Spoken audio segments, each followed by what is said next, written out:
اعوذ باللہ من الشیطان الرجیم بسم اللہ الرحمن الرحیم سیدنا کریم صلی اللہ علیہ وآلہ وسلم۔ پچھلے لیکچر میں آپ حضرات نے فتح خیبر کے حوالے سے لیکچر سماعت فرمایا ہوگا، جس میں سارے واقعات جنگ وغیرہ کے وہ بیان کیے گئے تھے۔ تو آج اس کا بقیہ حصہ اور اس کے علاوہ 4 انتہائی اہم جو ہے وہ ٹاپک آج کے میرے لیکچر میں ہوں گے، تو میں کوشش کروں گا اختصار کے ساتھ اپنے وقت کے اندر ہی ان 4 ٹاپکس کو جو ہے وہ کور کر لوں۔ تو فتح خیبر کے حوالے سے، چونکہ خیبر کا علاقہ بڑا زرخیز تھا، میدانی علاقہ، تو جب خیبر فتح ہوا تو وہ ساری زمینیں مسلمانوں کے قبضے میں آئیں۔ تو سب سے پہلے رسول اللہ صلی اللہ علیہ وسلم نے خیبر کے یہودیوں کو وہاں سے نکل جانے کا حکم ارشاد فرمایا کہ تم یہ جگہ چھوڑ کر کہیں اور چلے جاؤ۔ تو خیبر کے یہودیوں نے عرض کیا کہ آپ ہمیں یہاں سے بے دخل نہ کریں، ہمیں یہاں ہی رہنے دیں، کیونکہ ہم جو ہے وہ کھیتی باڑی کا کام آپ کے صحابہ سے بہتر جانتے ہیں، تو اس لیے آپ ہمیں یہاں رہنے دیں، ہم ان زمینوں کی دیکھ بھال کریں گے، کھیتی باڑی کریں گے، اور جو پیداوار ہوگی وہ آدھی آپ کی ہوگی اور آدھی ہماری ہوگی۔ تو اس شرط کے ساتھ رسول اللہ صلی اللہ علیہ وآلہ وسلم نے ان یہودیوں کو انہی زمینوں پر رہنے دیا، اور کھیتی باڑی کا جو ساز و سامان تھا وہ سارے کا سارا انہی کے ذمہ کر دیا گیا۔ تو جو مال غنیمت اس کے علاوہ زمینوں کے علاوہ جمع ہوا تھا وہ سارے کا سارا صحابہ کرام میں تقسیم کیا گیا، اور جو پیادہ جنگ میں شریک ہوا تھا اس کو 1 حصہ ملا، اور جس کے پاس اس کا گھوڑا تھا اس کو 3 حصے ملے، 1 حصہ اس کا اور 2 حصے اس کے گھوڑے کے۔ اور اگر کسی کے پاس 2 گھوڑے تھے تو اس کو صرف 1 گھوڑے کا ہی حصہ ملا، اور خود سرکار دو عالم علیہ السلام کے جو ہے وہ اس جنگ میں 3 گھوڑے تھے، تو آپ نے بھی صرف 1 کا حصہ لیا۔ اور اس کے علاوہ یہودیوں نے جب وہ کھیتی باڑی کا کام شروع کیا تو بعض صحابہ اکرام ان کے کھیتوں میں جاتے اور اپنے جانوروں کا چارہ کاٹ کے لے آتے، یا کوئی سبزی وغیرہ وہ لے آتے۔ تو انہوں نے حضور کی بارگاہ میں شکایت کی کہ ہم کھیتی باڑی کرتے ہیں اور آپ کے یہ صحابہ جو ہیں وہ ہم سے پوچھے بغیر وہاں سے چارہ کاٹ لیتے ہیں، پھل لے آتے ہیں، سبزی لے آتے ہیں۔ تو رسول اللہ صلی اللہ علیہ وسلم نے سب کو جمع فرمایا اور سب کو خطبہ دیا، اور فرمایا کہ جب وعدہ کر لیا جاتا ہے یا کوئی عہد کر لیا جاتا ہے، معاہدہ کر لیا جاتا ہے، تو پھر اس کی پاسداری کی جاتی ہے۔ لہٰذا آج کے بعد ان کی اجازت کے بغیر آپ لوگوں کے لیے وہاں سے کچھ بھی لینا جائز نہیں ہے۔ تو سرکار کے اس حکم کے بعد صحابہ اکرام جو ہے وہاں سے 1 ترکاری تک نہیں لیتے تھے، اگر لینی ہوتی تھی تو ان سے باقاعدہ خریدتے تھے۔ پھر خیبر کے اندر جو شہداء تھے ان میں مسلمانوں کی جو مسلمان شہداء تھے ان کی تعداد 15 تھی، یعنی 15 مسلمان شہید ہوئے تھے، جن میں 4 مہاجر تھے اور 11 انصار تھے، اور یہودی جو قتل ہوئے تھے ان کی تعداد 93 تھی، 93۔ اس کے بعد حضرت علامہ رحمۃ اللہ تعالیٰ علیہ نے حجاج بن علات کا ایک دلچسپ واقعہ ذکر کیا ہے کہ حجاج بن علات جو ہے وہ سرکار دو عالم علیہ السلام کی آمد کا جب اس نے ذکر سنا تو وہ حضور کی بارگاہ میں حاضر ہوا اور اس نے اسلام قبول کیا۔ تو اسلام قبول کرنے کے بعد اس نے عرض کی کہ یا رسول اللہ صلی اللہ علیہ وسلم، میرا بہت سا ساز و سامان مکہ میں موجود ہے، میں مالدار آدمی ہوں، تو میرے اسلام لانے کا علم ابھی تک ان کو نہیں ہے، آپ مہربانی فرمائیں، میں بھی اپنے اسلام کو پوشیدہ رکھوں گا، آپ بھی ذکر نہ کریں، تو جب تک میں وہاں سے اپنا مال اور اپنے اہل و عیال کو نہیں نکال لیتا تب تک میں اپنا اسلام پوشیدہ رکھوں گا۔ سرکار نے اجازت دے دی، تو وہ واپس آئے۔ تو اہل مکہ جو پہلے بڑے خوش تھے کہ انہوں نے ہمیں تو بدر و احد میں شکست دے دی ہے، تو اب یہ خیبر کی طرف گئے ہیں، تو خیبر کے یہودی بڑے تکڑے ہیں، ان کے پاس ساز و سامان بھی بہت ہے اور عسکری حوالے سے بھی وہ بڑے مضبوط ہیں، تو اب ان کو پتہ چلے گا کہ لڑائی کیا ہوتی ہے، جنگ کیا ہوتی ہے، تو وہاں سے ان کو ضرور شکست ہوگی۔ اور وہ ابھی حضور کی شکست کے انتظار میں مکہ والے بیٹھے ہوئے تھے۔ تو اتنے میں حجاج بن علات جو ہیں وہ خیبر سے اسلام قبول کرنے کے بعد مکہ پہنچے، تو سارے ان کے گرد جمع ہو گئے کہ ہمیں کوئی وہ خبر سناؤ، تم خیبر سے آئے ہو تو وہاں کیا ہوا۔ تو انہوں نے کہا جی ہونا کیا تھا، وہ محمد صلی اللہ علیہ وسلم کو بڑی عبرتناک شکست ہوئی ہے اور وہ گرفتار ہو گئے ہیں، اور یہودیوں کا ارادہ یہ ہے کہ ہم ان کو قتل نہیں کریں گے بلکہ وہ سرکار کو آپ کے حوالے کریں گے، تو آپ اپنے جو سارے مقتولین ہیں ان کا گن گن کے بدلہ لیں گے۔ تو وہ بڑے خوش ہوئے مکہ والے کہ یہ تو بڑی اچھی خوشخبری تم نے سنائی ہے ہمیں۔ لیکن ان میں حضرت عباس جو سرکار کے چچا تھے وہ اسلام تو لا چکے تھے، ابھی انہوں نے بھی اپنا اسلام ظاہر نہیں کیا تھا، تو یہ خبر ان پر ایک بجلی بن کر گری، وہ بڑے افسردہ ہوئے۔ تو پھر ان کو خفیہ طور پر حجاج بن اللات نے اطلاع دی کہ آپ غمزدہ نہ ہوں، میں نے اس طرح اسلام قبول کر لیا ہے اور میں نے ان سے جھوٹ بولا ہے سرکار سے اجازت لے کر۔ تو سرکار کو اللہ تعالیٰ نے فتح عطا فرمائی ہے، سارے علاقے پر، خیبر کے علاقے پر مسلمانوں کا قبضہ ہو چکا ہے۔ تو اس سے حضرت عباس نے بھی اللہ کا شکر ادا کیا۔ پھر حضرت جعفر بن ابی طالب جو ہے وہ حبشہ میں ہجرت کر کے چلے گئے تھے، تو وہ پھر واپس تشریف لائے، تو بعض صحابہ نے جن میں حضرت عمر فاروق رضی اللہ تعالیٰ عنہ بھی تھے، انہوں نے ان پر اپنی برتری کو ظاہر کیا کہ ہم تم سے پہلے مکہ سے ہجرت کر کے مدینہ آئے ہیں اور آپ ابھی آ رہے ہیں، تو اس حوالے سے ہم آپ سے فضیلت رکھتے ہیں۔ تو انہوں نے سرکار کی بارگاہ میں شکایت کی، تو سرکار دو عالم علیہ السلام نے فرمایا کہ تم لوگ افضل ہو، عمر نے ایک ہجرت کی ہے تو تم نے 2 ہجرتیں کی ہیں، ایک حبشہ کی طرف اور دوسری مدینہ کی طرف، تو اس لیے تم اس بات سے پریشان نہ ہو۔ اس کے بعد جو ایک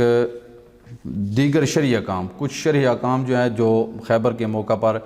نافذ کیے گئے، ان کا تذکرہ حضرت ظالمت رحمۃ اللہ تعالیٰ علیہ نے فرمایا۔ سب سے پہلے فرمایا کہ اگر کسی کو مال غنیمت میں کوئی لونڈی ملے تو اس لونڈی کے ساتھ اگر وہ حاملہ ہو تو آقا کا اس کے ساتھ وطی کرنا اس وقت تک جائز نہیں جب تک کہ وہ وضع حمل نہ ہو جائے، یا حاملہ نہ بھی ہو تو اس کے قبضے میں آنے کے بعد 1 ماہ تک جو ہے وہ اس سے وطی نہیں کر سکتا، 1 ماہ کے بعد وہ اس کے ساتھ ازدواجی تعلقات قائم کر سکتا ہے۔ اس کے بعد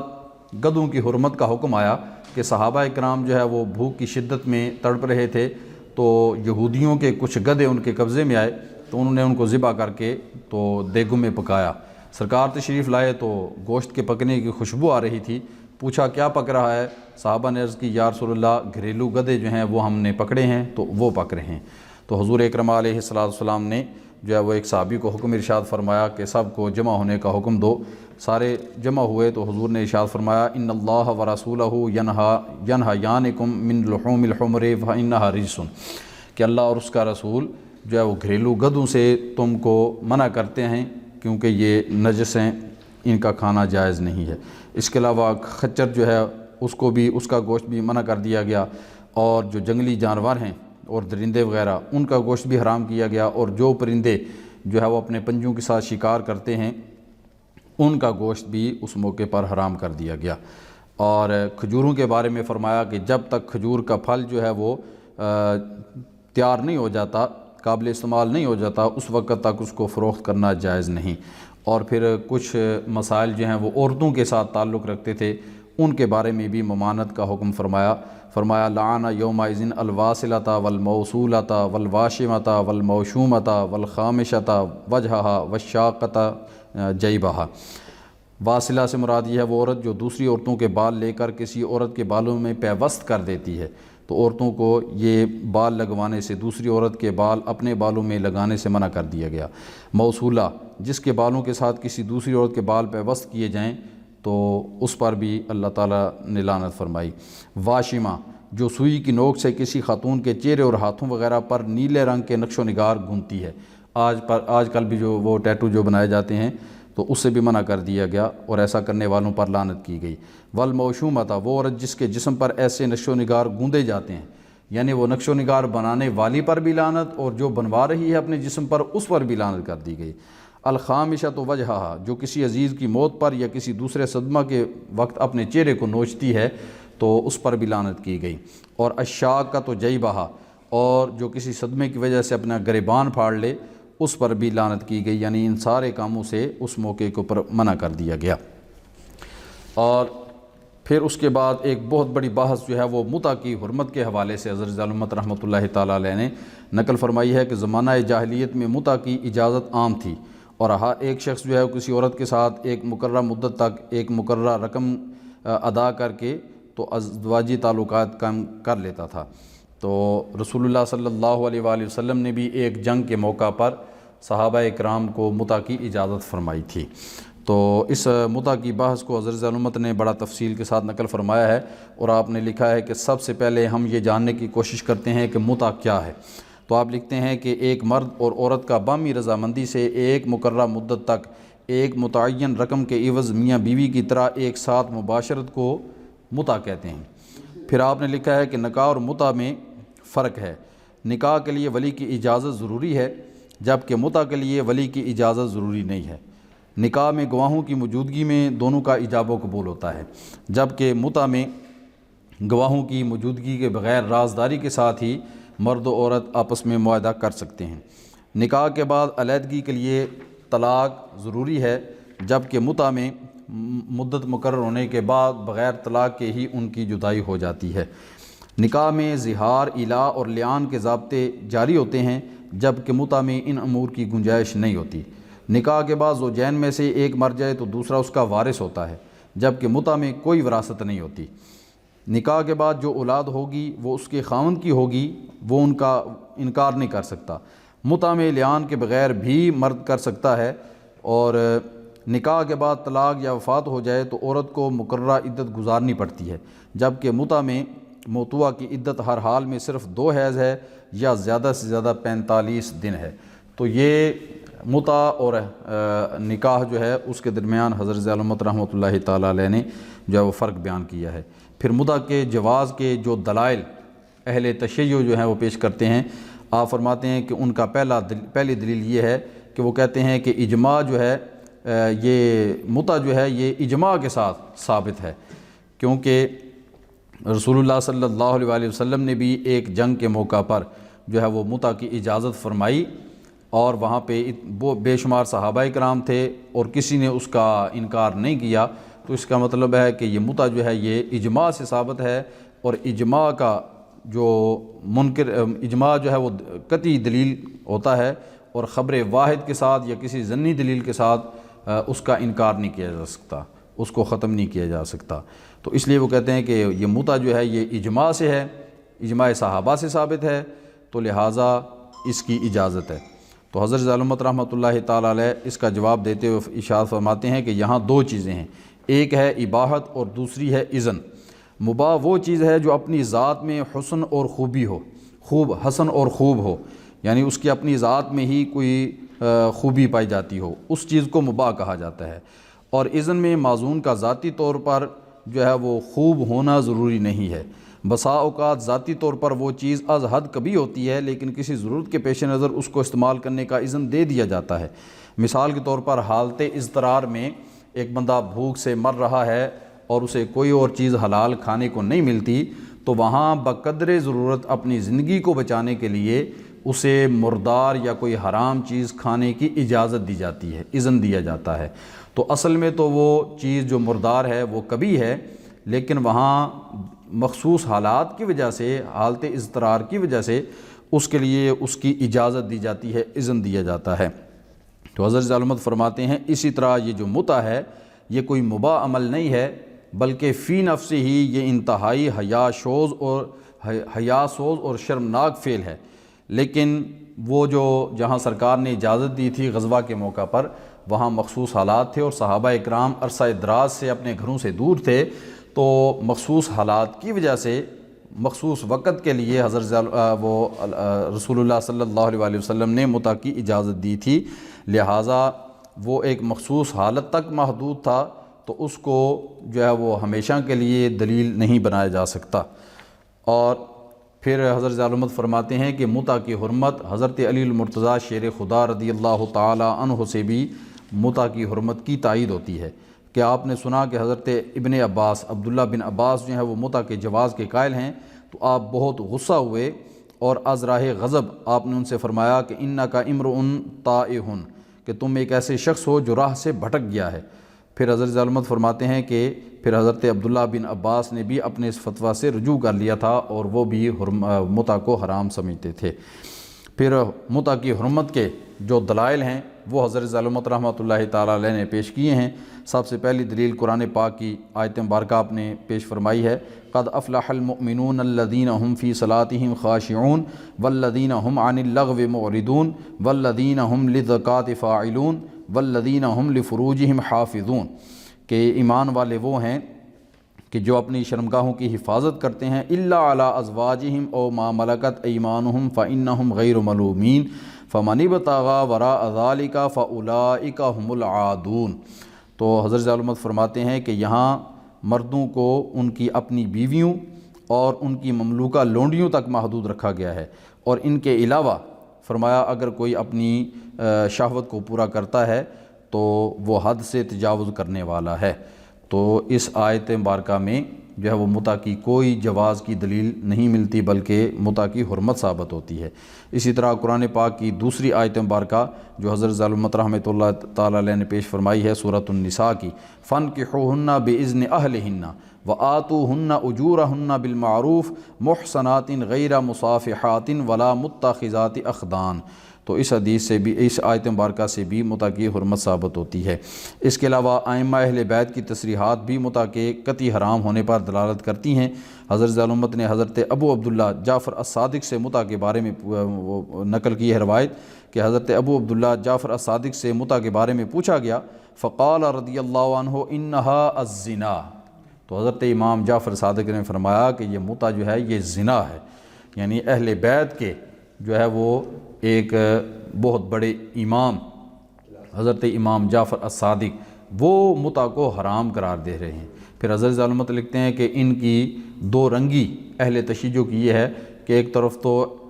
ائمہ اہل بیت سے محبت کا اظہار کرتے ہیں اور دوسری طرف انہی کی بات کو تسلیم نہیں کرتے، کیونکہ حضرت امام جعفر صادق خود فرما رہے ہیں کہ متع زنا ہے۔ تو ایک طرف ان سے محبت کا اظہار اور دوسرا ان کی اس روایت کا انکار، تو یہ دوہرا معیار جو ہے یہ ان کے ہاں پایا جاتا ہے۔ پھر اس کے بعد حضرت ظالمت نے ان کی اہل تشیع کی معتبر کتابوں کے حوالے دیے ہیں، جن میں تہذیب الاحکام ابو جعفر الطوسی کی اس کے حوالے موجود ہیں، اور اس کے علاوہ بھی حضرت ظالمت رحمۃ اللہ تعالیٰ علیہ نے دیگر اہل تشیع کی کتابوں کے حوالے دے کر متع کی حرمت کو ثابت کیا ہے۔ اس بحث کے بعد ایک اور جو ہے وہ بڑی یعنی آپ کہہ سکیں معرکۃ الآراء بحث ہے جو اہل سنت اور اہل تشیع کے درمیان چلتی ہے، وہ مسئلہ باغ فدق ہے۔ تو اس کا سارا بھی حضرت ظالمت رحمۃ اللہ جس طرح کہ پہلے بتا دیا گیا کہ غزوہ خیبر کے بعد جو زمینیں مسلمانوں کو ملی تھیں تو وہ زمینیں یہودیوں کے قبضے میں رکھی گئیں اور وہ ان پر زراعت کرتے تھے، اور ان کا آدھا حصہ مسلمانوں کو ملتا تھا اور آدھا جو ہے وہ یہودیوں کو ملتا تھا۔ تو وہیں جو فدق کا علاقہ تھا اس کی جو زمین تھی وہ بھی اس میں شامل تھی، تو صلح ہوئی تو فدق کی نصف زمین یہود کی ملکیت میں رہی اور نصف زمین جو ہے وہ سرکار دو عالم علیہ الصلاۃ والسلام نے اپنے لیے خاص کر دی۔ تو پھر حضرت فاروق اعظم سرکار کے زمانے میں یہی ہوتا رہا۔ تو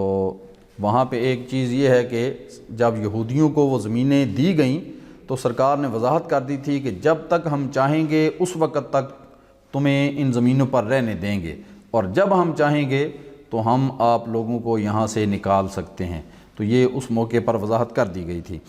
تو حضرت عمر فاروق رضی اللہ تعالیٰ عنہ کے زمانے میں جب یہودیوں کی سازشیں جو ہے وہ بڑھ گئیں تو حضرت فاروق اعظم رضی اللہ تعالیٰ عنہ نے یہودیوں کو خیبر کے علاقے سے اور فدق وغیرہ سے نکل جانے کا حکم ارشاد فرمایا۔ تو آپ نے فرمایا کہ نصف زمینیں پہلے سے ہماری ہیں اور باقی جو نصف تمہارے قبضے میں ہیں اور تمہیں دی گئی تھیں، ہم ان کی قیمت لگائیں گے اور جو قیمت بنے گی وہ تمہیں دیں گے، وہ لو اور ان زمینوں سے نکل جاؤ۔ تو پھر حضرت عمر فاروق نے حضرت ابو الحیثم مالک بن تیہان اور فروہ بن عمر بن جبار اور ثابت بن زید بن ثابت رضی اللہ عنہم کو مقرر فرمایا۔ تو یہ وہاں گئے، ساری زمینوں کا جائزہ لیا، تو 50,000 درہم جو ہے وہ یہودیوں کی زمینوں کی قیمت مقرر ہوئی۔ تو آپ نے بیت المال سے وہ رقم ان کو دے کر ان کو وہاں سے بے دخل کر دیا۔ تو جو ان زمینوں کی فدق کے علاقے کی جو زمینیں تھیں ان کی جو آمدن تھی وہ سرکار دو عالم علیہ السلام اپنے حیات ظاہری میں اپنے اوپر خرچ کرتے تھے۔ اس کے علاوہ ازواج مطہرات، بنو ہاشم کے یتیموں اور ناداروں پر جو ان کا وہ سرمایہ جو تھا، مال جو تھا، وہ خرچ کیا جاتا تھا، اور جو بچ جاتا تھا فدق کے علاقے کا تو وہ مجاہدین کے اسلحہ اور سواری کے جانور اور دیگر ضروریات کی خریداری میں وہ سرکار دو عالم علیہ السلام اس کو خرچ کیا کرتے تھے۔ تو حضور اکرم علیہ السلام کے وصال ظاہری کے بعد جب حضرت ابوبکر صدیق رضی اللہ تعالیٰ عنہ امیر المومنین بنے تو آپ نے بھی ایک حاکم کی حیثیت سے جو فدق کی زمینیں تھیں ان کا نظام چلانا شروع کر دیا۔ تو حضرت سیدہ خاتون جنت رضی اللہ تعالیٰ عنہ آپ نے پیغام بھیجا کہ یہ جو فدق کی زمینیں ہیں یہ سرکار کی ملکیت تھیں، تو یہ آپ ہمیں دیں بطور وراثت۔ تو حضرت ابوبکر صدیق رضی اللہ تعالیٰ عنہ نے آگے سے رسول اللہ صلی اللہ علیہ وسلم کی حدیث پاک جو ہے وہ پیش کی کہ سرکار نے فرمایا ہے کہ ہم درم و دنانیر کے وارث نہیں ہوتے بلکہ ہم علم کو بطور وراثت چھوڑتے ہیں، تو اس لیے یہ مال وراثت کے طور پر آپ کو نہیں دی جا سکتی، لیکن میں یہ آپ سے عہد کرتا ہوں کہ یہ زمینیں اور ان کا سرمایہ جس طرح رسول اللہ صلی اللہ علیہ وسلم اپنی حیات طیبہ میں ان کو استعمال کرتے تھے، جہاں جہاں خرچ کرتے تھے، میں بھی حاکم کی حیثیت سے ان تمام فدق کے علاقے کی زمینوں کا وہ سارے کا سارا نظام سرکار کے طریقہ اور سنت کے مطابق ہی چلاؤں گا۔ تو حضرت سیدہ فاطمہ الزہرا نے ان سے عہد لیا کہ آپ سرکار کے طریقہ کار کے مطابق ہی چلائیں گے۔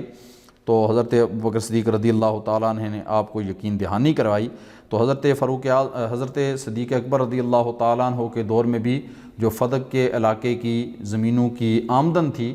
وہ جوں کی تو جس طرح سرکار خرچ کرتے تھے، جن جن مدات پہ خرچ کرتے تھے، اسی طرح حضرت ابوبکر صدیق اس کو چلاتے رہے۔ پھر حضرت عمر فاروق کا دور آیا تو آپ نے بھی ان کی آمدن کو اسی طریقہ کے مطابق، جس طریقہ کے مطابق سرکار نے چلایا تھا اور خلیفہ اول نے چلایا تھا، اس کو چلاتے رہے۔ اور پھر حضرت فاروق اعظم رضی اللہ تعالیٰ عنہ نے اپنی خلافت کے تیسرے سال میں ان تمام یعنی فدق کے علاقے کی جتنی بھی جائیدادیں تھیں ان کا انتظام حضرت علی المرتضیٰ اور حضرت عباس رضی اللہ تعالیٰ عنہ کے سپرد کر دیا تھا کہ فدق کے علاقے کی جتنی بھی آمدن ہوگی آپ دونوں حضرات ان کو سرکار کے طریقہ کے مطابق اور خلیفہ اول کے طریقے کے مطابق جو ہے وہ خرچ کریں گے۔ تو پھر ان تمام زمینوں کی فدق کے علاقوں کی جتنی زمینیں تھیں ان کا انتظام و انصرام،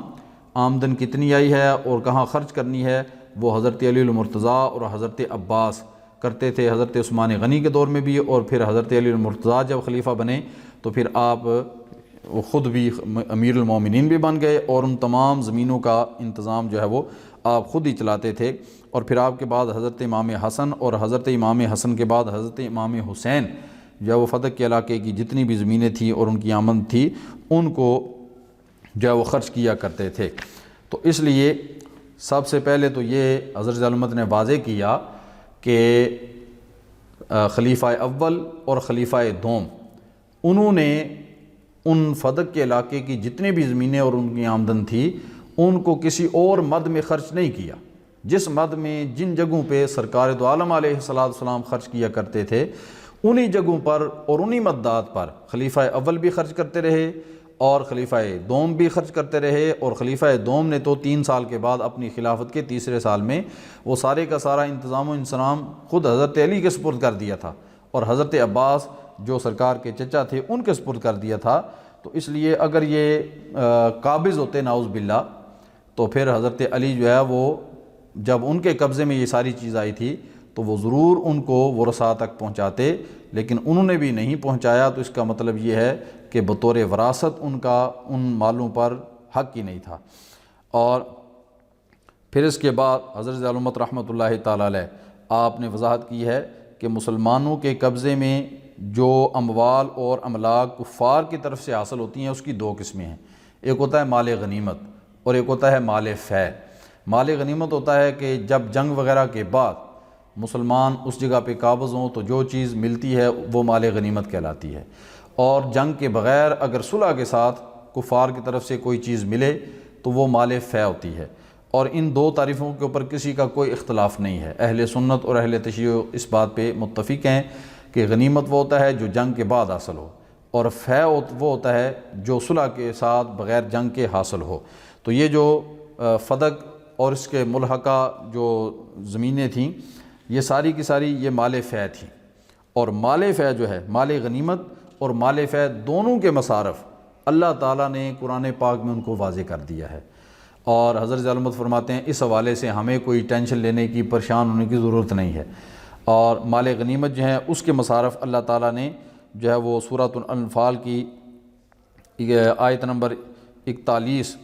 اس میں واضح کر دیے۔ فرمایا وَاعْلَمُوا أَنَّمَا غَنِمْتُم مِّن شَيْءٍ فَإِنَّ لِلَّهِ خُمُسَهُ وَلِلرَّسُولِ وَلِذِي الْقُرْبَى وَالْيَتَامَى وَالْمَسَاكِينَ وَابْنِ السَّبِيلِ إِن كُنتُمْ آمَنتُم بِاللَّهِ وَمَا أَنزَلْنَا عَلَىٰ عَبْدِنَا، یعنی فرمایا کہ کفار کی طرف سے تمہیں جو کچھ بھی بطور غنیمت ملے تو اس کا 5واں حصہ اللہ اور اس کے رسول کے لیے ہے، اور جو آپ کے قریبی رشتہ دار ہیں ان کے لیے ہے۔ اس کے علاوہ یتیم، مساکین اور مسافر، وہ بھی مال غنیمت کے اندر ان کا حصہ بھی بیان کیا گیا۔ تو مال غنیمت کے حقدار جو تھے، مصارف تھے، ان کو اس آیت مبارکہ کے اندر بیان کر دیا گیا۔ اور پھر جو مال فے ہے اس کے مصارف بھی قرآن پاک میں واضح کر دیے گئے سورہ حشر کی آیت نمبر 7 کے اندر کہ ما افاء اللہ علی رسولہ من اہل القریٰ فللہ وللرسول ولذی القربى والیتامى والمساکین وابن السبیل کی لا یکون دولۃ بین الاغنیاء منکم۔ اس آیت مبارکہ میں بھی جو مال فے ہے اس کے مصارف میں واضح کر دیا گیا کہ جو مال فے ہے اس میں اللہ کا، اللہ کے رسول کا حصہ، اور پھر اللہ کا، اللہ کے رسول کا حصہ، اور آپ کے قریبی رشتہ دار، یتیم، مساکین اور مسافر، یعنی یہ سارے مال فے میں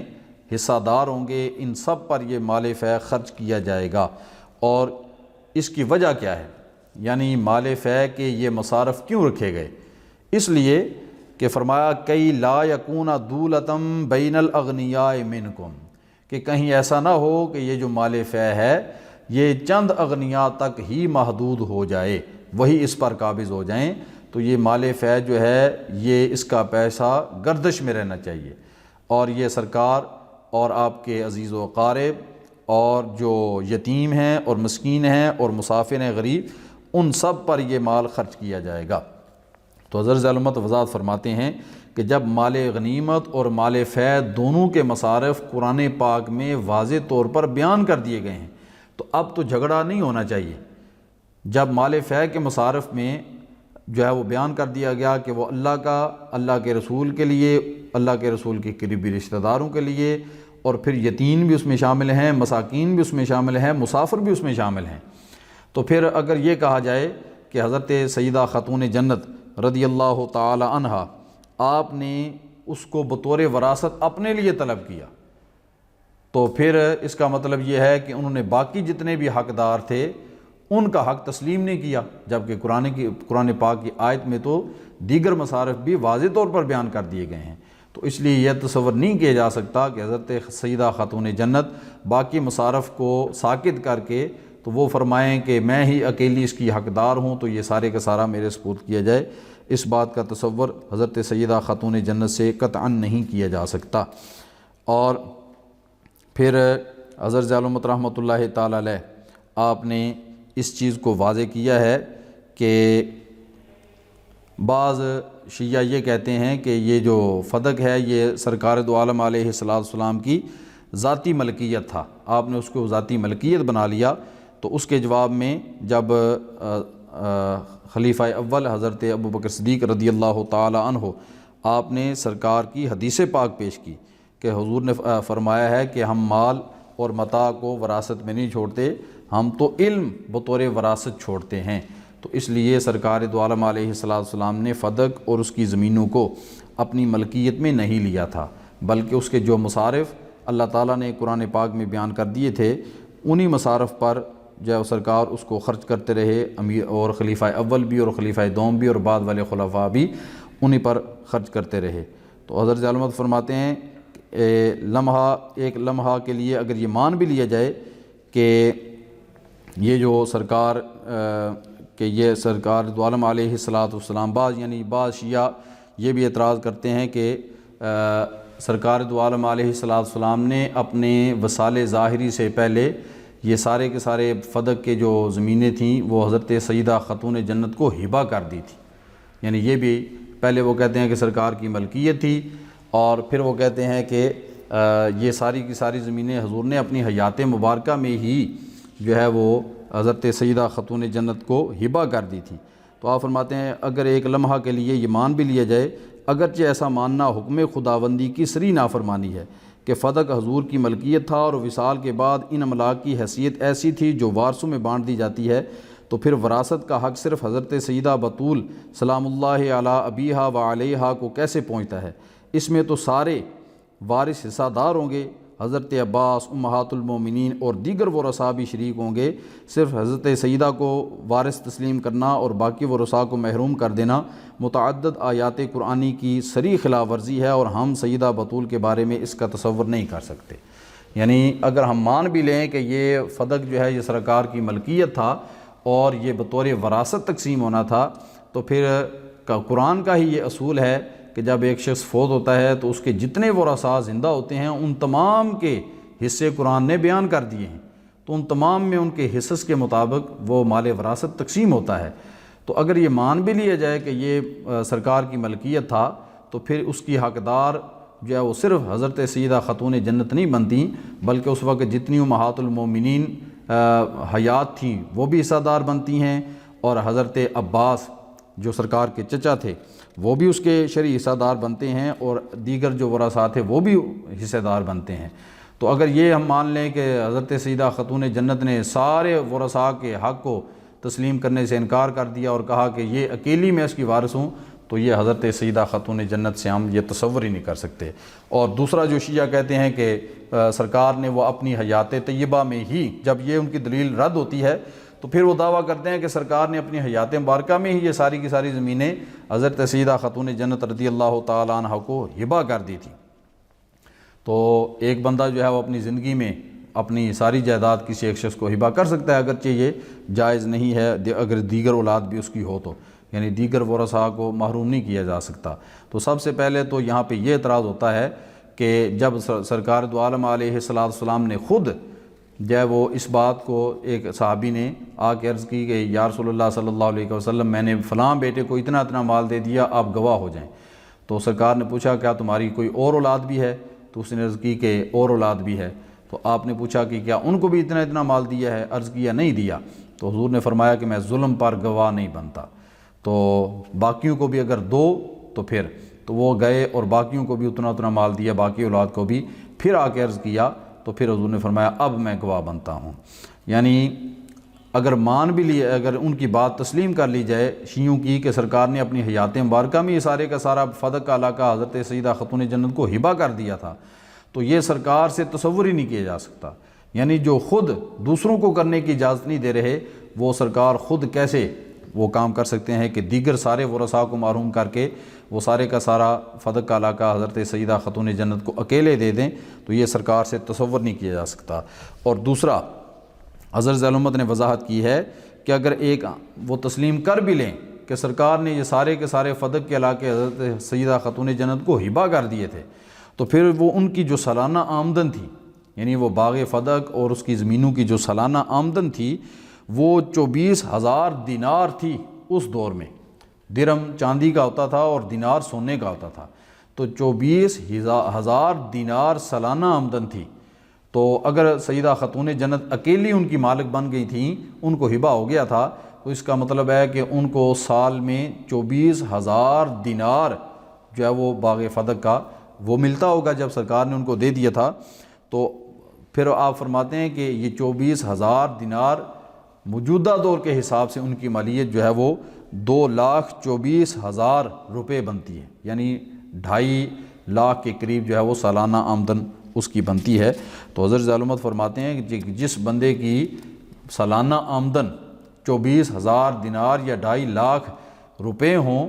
تو پھر وہ غربت کی زندگی تو نہیں گزارتا، جبکہ حضرت سیدہ خاتون جنت کے بارے میں یہ بالکل واضح ہے کہ آپ جو اپنے گھر کے سارے کام کیا کرتی تھیں اور کام کر کر کے آپ کے ہاتھ مبارک پر چھالے بھی بن جایا کرتے تھے. اور ایک دفعہ تو آپ لونڈی لینے کے لیے سرکار کی بارگاہ میں حاضر ہوئیں تو حضور نے لونڈی دینے کے بجائے آپ کو وظیفہ دیا۔ تو آپ حضرت علامت فرماتے ہیں کہ اگر آپ کو مان لیں کہ ساری جائیداد ہبہ کر دی گئی تھی تو پھر آپ تو سالانہ 24,000 دینار آپ کو ملتے تھے، تو پھر آپ تو تنگ دست نہیں ہونے چاہیے۔ جس کی آمدن سالانہ اتنی ہو وہ تنگ دستی کا شکار کیسے رہ سکتا ہے؟ وہ تو کہیں کی لونڈیاں اور غلام جو ہے وہ خرید کے بھی اپنی خدمت کے لیے رکھ سکتا ہے۔ اور پھر حضرت علامت فرماتے ہیں کہ اگر آپ اس علاقے کی مالک تھیں اور آپ جو ہے وہ 24,000 دینار سالانہ جو ہے وہ آپ کو ان علاقوں سے وصول ہوتے تھے، تو پھر جب بھی مسلمانوں کو، مجاہدین کو جنگوں کے لیے چندے کی ضرورت پڑتی تھی، تو جس طرح حضرت ابوبکر صدیق کے بارے میں ہے کہ آپ نے غزوہ تبوک کے موقع پہ سارا مال دے دیا تھا گھر کا، اور حضرت عمر فاروق نے آدھا مال دیا تھا، اور حضرت عثمان غنی نے جو ہے وہ سینکڑوں کے حساب سے لدے ہوئے اونٹ جو ہے وہ دے دیے تھے، تو پھر ان واقعات میں کہیں حضرت سیدہ خاتون جنت کا بھی تو ذکر آنا چاہیے تھا کہ انہوں نے بھی اتنے درہم جو ہے وہ مجاہدین کے لیے اور جہاد کے لیے دے دیے، لیکن کہیں بھی کوئی ایسی چیز نہیں ملتی۔ تو اس سے دو ہی چیزیں ہیں، یا تو پھر ہم یہ مان لیں کہ حضرت سیدہ خاتون جنت کو 24,000 دینار فدق کے علاقے سے سالانہ ملتے تھے، لیکن وہ کنجوسی کرتی تھی نعوذ باللہ، اور وہ کسی خیر کے کام میں خرچ نہیں کرتی تھی، نہ مجاہدین کو دیتی تھیں، جبکہ یہ سرے سے بات تسلیم کرنے والی نہیں ہے، کیونکہ وہ گھرانہ تو سب کچھ لٹا دینے والا تھا۔ تو اگر وہ 24,000 دینار کو لٹاتی تھیں، تقسیم کر دی تھی، تو ان کے تقسیم ہونے کی روایات ہونی چاہیے تھی۔ اور دوسری چیز تو تصور ہی نہیں کی جا سکتی ان کے بارے میں کہ وہ سارا مال اپنے گھر میں رکھ لیتی تھی اور خرچ نہیں کرتی تھیں۔ تو حضرت علامت رحمۃ اللہ تعالی علیہ آپ فرماتے ہیں کہ حقیقت یہ ہے کہ سرکار نے یہ مال ان کو ہبہ نہیں کیے تھے، اسی لیے وہ جو ہے وہ انتہائی غربت کی جو ہے وہ زندگی گزارتی تھیں۔ تو شیعوں کا یہ اعتراض بھی بالکل من گھڑت اور بالکل غلط ہے۔ اور پھر شیعہ کہتے ہیں، یہ اعتراض کرتے ہیں کہ جب حضرت سیدہ خاتون جنت رضی اللہ تعالی عنہا نے سرکار وہ حضرت ابوبکر صدیق سے فدق کا بطور وراثت مطالبہ کیا، تو آگے سے آپ نے جو حدیث پیش کی تو وہ انہوں نے اپنی طرف سے گھاڑ لی تھی، تو وہ صرف اس کے راوی وہ خود ہیں، کوئی اور اس کا راوی نہیں ہے۔ تو حضرت علامت رحمۃ اللہ تعالیٰ علیہ نے اس بات کی وضاحت کی ہے کہ یہ بالکل جھوٹ اور غلط بات ہے۔ یہ روایت جو ہے یہ دیگر صحابہ کرام سے بھی مروی ہے، اس لیے اس کو من گھڑت کہنا یا صرف اس کے راوی حضرت صدیق اکبر ہیں، ایسی بات نہیں ہے۔ اور پھر اس روایت کو تو شیعوں کی اپنی کتابوں کے اندر بھی نقل کیا گیا ہے۔ اصول کافی میں یہ حدیث مبارکہ حضرت امام جعفر صادق کے حوالے سے موجود ہے، تو اس لیے یہ اعتراض بھی شیعوں کا بالکل غلط ہے۔ پھر حضرت علامت رحمۃ اللہ تعالیٰ علیہ نے بخاری شریف کے اندر جو اس حوالے سے روایت موجود ہے اس روایت کا ذکر کیا۔ آپ نے فرمایا کہ اس روایت کی وضاحت بھی کر دینا ضروری ہے، تو آپ فرماتے ہیں فدق کے حوالے سے جو بخاری شریف ہے اس میں فدق کے حوالے سے 5 احادیث جو ہیں وہ 5 مقامات کے اوپر بیان کی گئی ہیں۔ 4 مقامات پہ جہاں بھی فدق کا ذکر آیا ہے وہاں پہ کوئی ذکر نہیں ہے کہ حضرت سیدہ خاتون جنت جو ہیں وہ یہ جواب سن کر اور حدیث سن کر حضرت ابوبکر صدیق سے ناراض ہوئی ہوں۔ صرف ایک روایت جو ہے اس میں یہ ذکر ہے کہ جب حضرت ابوبکر صدیق رضی اللہ تعالیٰ عنہ نے فرمایا کہ سرکار کا ارشاد ہے کہ یہ ہم مال و متاع بطور وراثت نہیں چھوڑتے، علم وراثت میں چھوڑتے ہیں، تو حضرت سیدہ خاتون جنت اس پہ ناراض ہوئیں اور انہوں نے حضرت ابوبکر صدیق سے اپنا بول چال ختم کر دی۔ تو حضرت علامت فرماتے ہیں یہاں پہ ہمیں یہ غور کرنا چاہیے کہ یہ جو الفاظ ہیں کہ فغاضبت بنت رسول اللہ صلی اللہ علیہ وسلم فہاجرت ابا بکر ولم تزل مہاجرتہ حتی توفیت، کہ آپ نے وصال تک حضرت ابوبکر صدیق رضی اللہ تعالیٰ عنہ سے قطع تعلق یہ رکھا۔ تو آپ فرماتے ہیں کہ یہ جو الفاظ ہیں روایت کے اندر یہ نہ تو حضرت سیدہ فاطمہ زہرا کے ہیں اور نہ ہی اس حدیث پاک کی راویہ حضرت عائشہ صدیقہ رضی اللہ تعالی عنہا کی طرف سے ہیں، بلکہ یہ بعد میں کسی نے اپنی طرف سے جو ہے وہ شامل کر دیے ہیں۔ تو اس لیے بخاری شریف کا جو حوالہ دیا جاتا ہے وہ حدیث بطور سند جو ہے وہ قابل قبول نہیں ہے۔ تو یہ فدق کے حوالے سے حضرت علامت نے یہ وضاحت فرمائی۔ اور پھر اس کے بعد دلائل نبوت یعنی کچھ معجزات کا حضرت علامت نے تذکرہ کیا ہے جو خیبر کے موقع پر وقوع پذیر ہوئے تھے، اور چونکہ وہ دو ٹاپک اور بڑے اہم ہیں میں ان کو بھی مختصر کر دوں، ٹائم وہ تھوڑا سا رہ گیا ہے۔ جزیہ کے مسائل وہ بھی حضرت ضیاء الامت رحمۃ اللہ تعالیٰ علیہ نے ضیاء النبی کی اس جلد میں صفحہ نمبر 301 کے اوپر جب وہ بیان فرمائے ہیں کہ جزیہ بھی ایک ٹیکس ہے جو اسلامی مملکت کے غیر مسلم شہریوں سے وصول کیا جاتا ہے۔ تو بعض دشمنان اسلام نے اس جزیہ کے قانون کے اوپر بھی بڑا اعتراض کیا ہے کہ یہ ظلم ہے کہ آپ کے ملک میں جو غیر مسلم لوگ رہتے ہیں آپ ان پر ٹیکس لگا دیتے ہیں، ان سے رقم جو زبردستی لیتے ہیں، تو یہ ظلم ہے۔ تو حضرت ضیاء الامت رحمۃ اللہ تعالیٰ علیہ فرماتے ہیں کہ اسلامی مملکت کے باشندوں کو ہم دو حصوں میں تقسیم کر سکتے ہیں، ایک مسلم رعایا اور ایک غیر مسلم رعایا۔ تو غیر مسلم رعایا کو پھر آپ فرماتے ہیں ان کی دو قسمیں ہم بنا سکتے ہیں، ایک قسم ان لوگوں کی ہے جنہوں نے جنگ کیے بغیر صلح کی اور صلح نامہ کے مطابق اسلامی مملکت کی شہریت قبول کر لی، دوسری قسم ان غیر مسلموں کی ہے جنہوں نے جنگ میں شکست کھانے کے بعد گھٹنے ٹیکے اور مملکت اسلامیہ میں پرامن شہری کی حیثیت سے سکونت پذیر ہو گئے۔ ان دونوں قسموں کو آسانی کے لیے ہم اہل ذمہ کے نام سے یاد کر سکتے ہیں۔ تو آپ فرماتے ہیں کہ جو مسلم رعایا ہے، اسلامی مملکت کی مسلم رعایا، ان سے بھی ٹیکس لیا جاتا ہے، صرف یہ ہے کہ اس کو زکوٰۃ اور عشر کہا جاتا ہے، اس کی مقدار زیادہ ہے، اور جو غیر مسلم سے لیا جاتا ہے اس کو جزیہ کہا جاتا ہے، اور اس کی مقدار مسلمانوں سے لیے جانے والے زکوٰۃ و عشر سے کئی گنا کم ہے۔ تو اس لیے ایک تو یہ نہیں کہا جا سکتا کہ صرف غیر مسلموں پر یہ مالی بوجھ ہے، ایسی بات نہیں ہے، بلکہ مسلمان جو ہے صاحب نصاب ہے اس پر بھی یہ لاگو ہے، اور جو غیر مسلم ہیں ان پر بھی یہ جزیہ لازم کیا گیا ہے۔ اور اس کی وجہ کیا ہے، یعنی یہ جزیہ کیوں لگایا گیا؟ حضرت ضیاء الامت نے اس کی وضاحت کی ہے کہ یہ جزیہ اس لیے لگایا گیا ہے کہ جب غیر مسلم یا اہل ذمہ مسلمانوں کے ملک میں رہتے ہیں تو ان پر جہاد وغیرہ جو ہے کرنا وہ لازم نہیں ہوتا، جہاد کرنا مسلمانوں کا کام ہوتا ہے، اور مسلمان ان غیر مسلموں کو اپنے ملک میں رہنے والے غیر مسلموں کے جان و مال کے محافظ ہوتے ہیں۔ تو وہ چونکہ جنگ میں شامل نہیں ہوتے اہل ذمہ، تو ان پر یہ لازم کیا گیا کہ تم لوگ جنگ میں اور جہاد میں شامل نہیں ہوتے، لیکن جو جنگ میں جائیں گے جہاد کا جو خرچہ ہوگا اس میں تم حصہ دار ہوگے۔ تو جزیہ جو ہے وہ غیر مسلم پر وہ جہاد میں شامل نہ ہونے کے بدلے میں لگایا گیا کہ تمہاری جان و مال کی حفاظت کی جاتی ہے، تو لہٰذا تم جنگ میں شریک نہیں ہوتے، لیکن اس طرح تم مال دے کر جو ہے وہ اس میں مدد کرو گے۔ پھر وہ بھی جزیہ بھی جو ہے وہ اس کی کڑی شرائط تھیں، اور ایک تو اس کی مقدار بہت کم تھی، اور دوسرا جو ہے وہ جزیہ کی شرائط میں یہ ہے کہ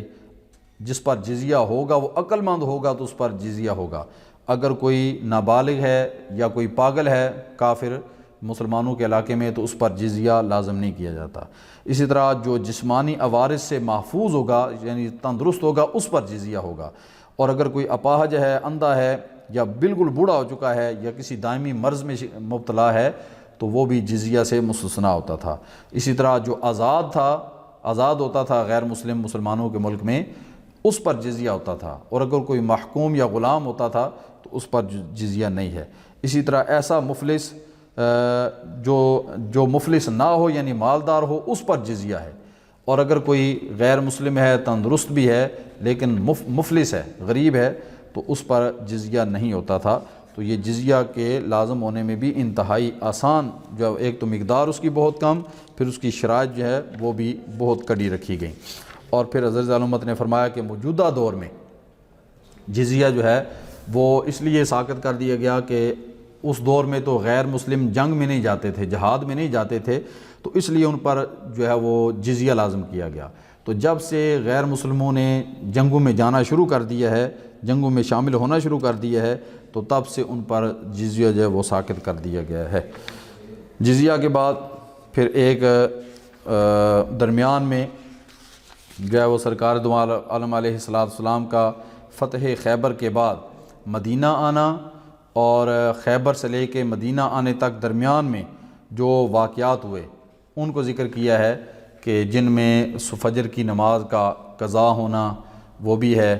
اور پھر خیبر اور غزوہ موطا کے درمیان جو ہے وہ بہت سے چھوٹے چھوٹے مارکے جو ہے وہ مسلمانوں نے لڑے، تو ان کا ذکر کیا گیا جن میں سریہ سیدنا ابوبکر صدیق ہے، پھر ایک سریہ حضرت فاروق اعظم کی زیر قیادت ہوا، پھر ایک سریہ حضرت عبداللہ بن رواحہ کی زیر قیادت ہوا، پھر بشیر بن سعد الانصاری کی زیر قیادت ایک سریہ ہوا، اور ایک غالب بن عبداللہ اللیثی اور بشیر بن سعد کی زیر قیادت دوسرا سریہ ہوا، پھر ایک سریہ ہوا ابی حضرت الاسلمی کی زیر نگرانی۔ تو یہ سریے جتنے بھی تھے ان کا مختصر تذکرہ حضرت ذی العلومۃ نے فرمایا ہے۔ ٹائم مختصر ہے، آپ حضرات سے میں گزارش کروں گا کہ یہ سارے آپ جو ہے وہ ان کو جو ہے وہ مطالعہ کر لیں گے۔ پھر ایک بہت بڑا واقعہ عمرۃ القضاء کا ہے کہ سرکار دو عالم علیہ السلام 6 ہجری میں جو ہے وہ اپنے 1400 صحابہ کے ساتھ عمرہ پر گئے تھے، تو اہل مکہ نے اجازت نہیں دی تھی، تو معاہدہ ہوا تھا کہ آئندہ سال جو ہے وہ سرکار تشریف لائیں گے، تو پھر اگلے سال سرکار دو عالم علیہ السلام اپنے 2000 جو ہے وہ صحابہ کے ساتھ عمرہ کرنے کے لیے، وہ عمرہ قضا کرنے کے لیے تشریف لے گئے، تو وہ سارے کا سارا واقعہ بھی حضرت ذی العلومۃ نے انہی صفحات کے اندر جو ہے وہ بیان کیا ہے۔ یہ بھی بڑا ایمان افروز سارا واقعہ ہے، تو آپ حضرات سارے اس کو بھی مطالعہ فرمائیں۔ اور پھر اس کے بعد حضرت ذی العلومۃ رحمۃ اللہ تعالیٰ علیہ نے ہجرت کا 7واں سال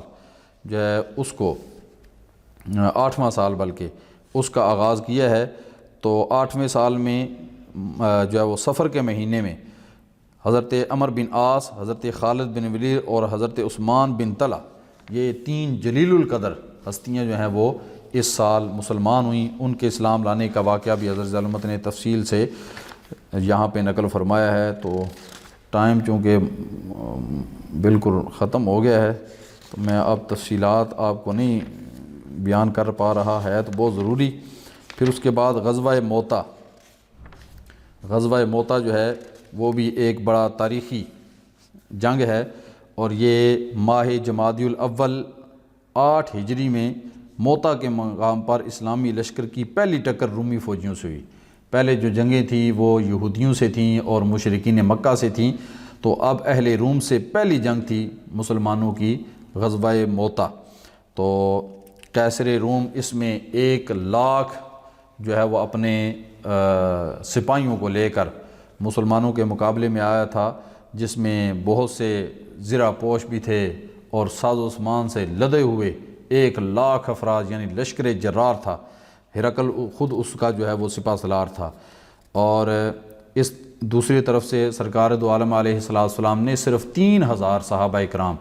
جو ہے وہ ان کو تیار کیا ان سے جنگ کرنے کے لیے، اور آپ نے ظہر کے وقت میں نماز ادا کی، اور پھر آپ نے خطبہ ارشاد فرمایا اس لشکر کا سپہ سالار زید بن حارثہ کو مقرر کرتا ہوں، اگر یہ شہید ہو جائیں تو پھر جعفر بن ابی طالب اس لشکر کی کمان سنبھالیں گے، اگر وہ بھی جام شہادت نوش کر لیں تو پھر عبداللہ بن رواحہ مجاہدین کی قیادت کریں گے، اور اگر یہ بھی راہ حق میں قتل کر دیے جائیں تو پھر مسلمان جس کو منتخب کریں وہ ان کا امیر ہوگا۔